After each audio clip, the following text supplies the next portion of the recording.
Okay guys, let's talk about how to write a VSL for your 7-figure product launch, okay?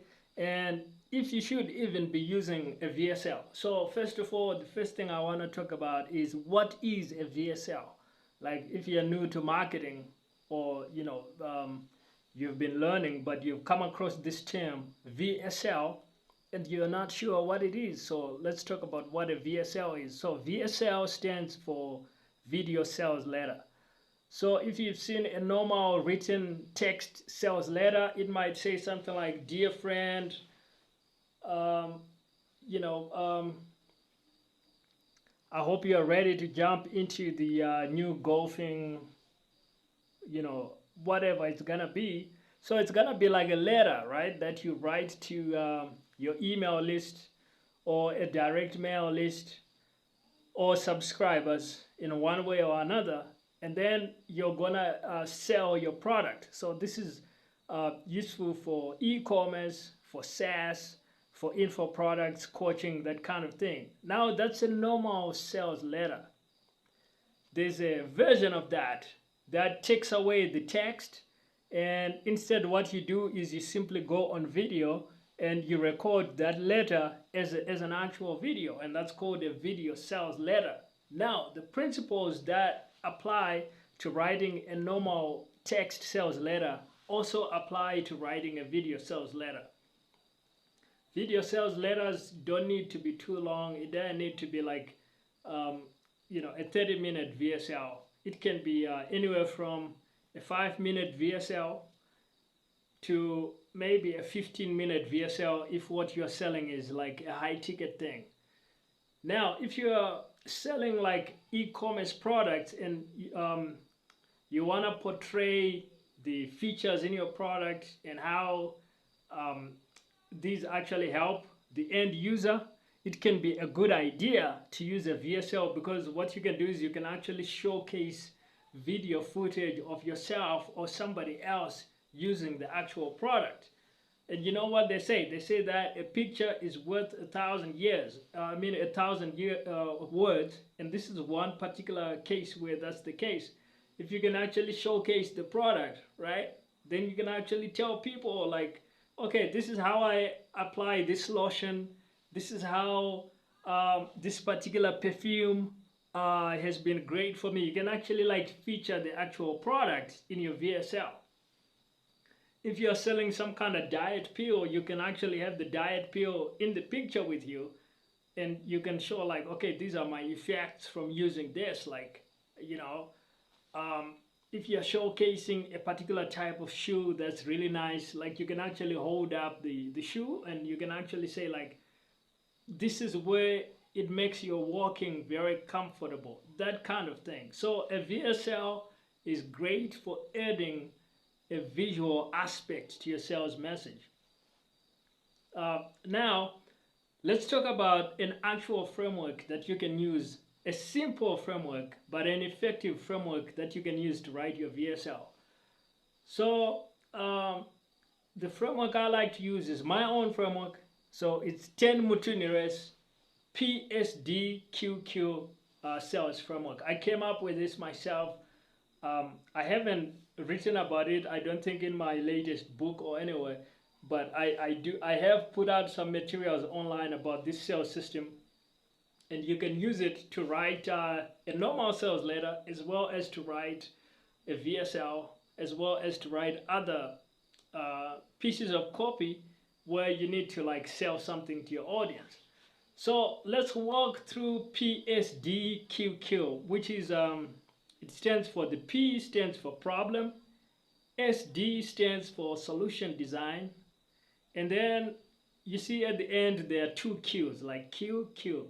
And the first Q stands for quantification, and the second Q stands for questions. So now let's walk through this sales framework and how you would use it to structure your VSL. So the first thing you do in your VSL, you talk about the problem. So let's say that we are selling a new type of dog food, a new type of pet food that's for dog. It's a new compound, right? It's a new mix for big dogs. And we've created this because we've noticed that with a lot of the material out there, big dogs might fill up on the stuff, but they are losing muscle mass and stuff like that because the stuff is not nutritious enough. It might be okay for like smaller dogs, but it's not working for big dogs. So that's what we're selling in our e-commerce store, is this new mix that solves that. Like, it packs a punch of, you know, protein and all kinds of nutrients that are missing in mainstream dog food, that doesn't work for really big dogs. And so this solves that. So what's our problem? So that's the first thing we have to talk about in our VSL, is P is problem. Problem is, if you own a big dog, your dog is malnourished just because you're using regular store pet food, dog food. That doesn't work for really big breeds. So you're literally starving your dog because you're not feeding him the right stuff, and that means he's not able to protect your home. He's lethargic. That's why he's sleepy all the time, because you're not actually giving him the nutrients that he needs. So that's the problem. Really talk about the problem, and you can see all the different implications and, you know, other aspects of a problem, just so that the end user can actually understand them. So you need to really go in depth. Okay, so that's the problem, big problem. Now, how do we solve this? So that's the next piece, is part 2 of the VSL, is gonna talk about solution design. And in solution design, all you do is you describe what an ideal solution to this problem would be. For example, in the case of our dog food, it would be, imagine if you had a new type of meal for your dog that didn't take a long time to prepare, didn't require too much expertise for you. It could be something you get right off the shelf, but it packs all the protein and extra nutrients that big dogs are missing, which is utterly lacking in the mainstream dog food solutions. And imagine if this pegged, you know, this kind of nutrient that makes your dog explosive with energy, and it also pegged the enzyme Y that helps your dog be more alert. It also packs this nutrient that's good for your dog's gut.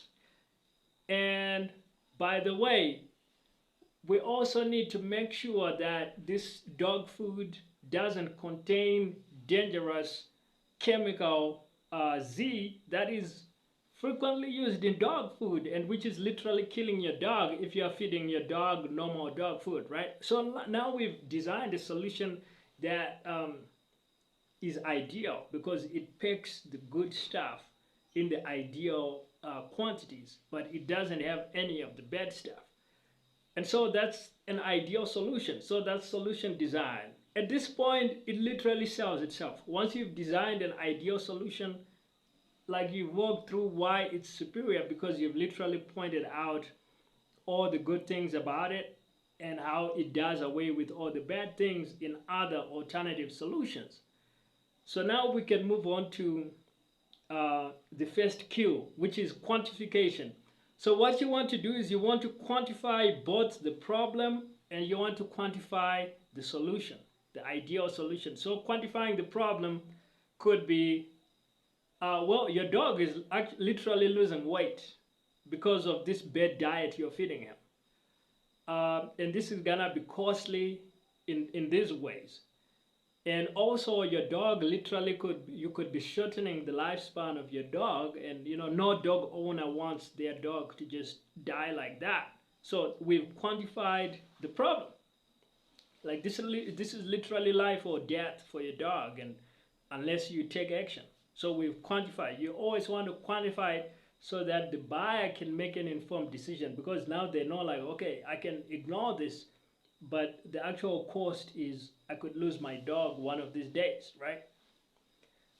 And then we also want to quantify the ideal solution that we just solution designed.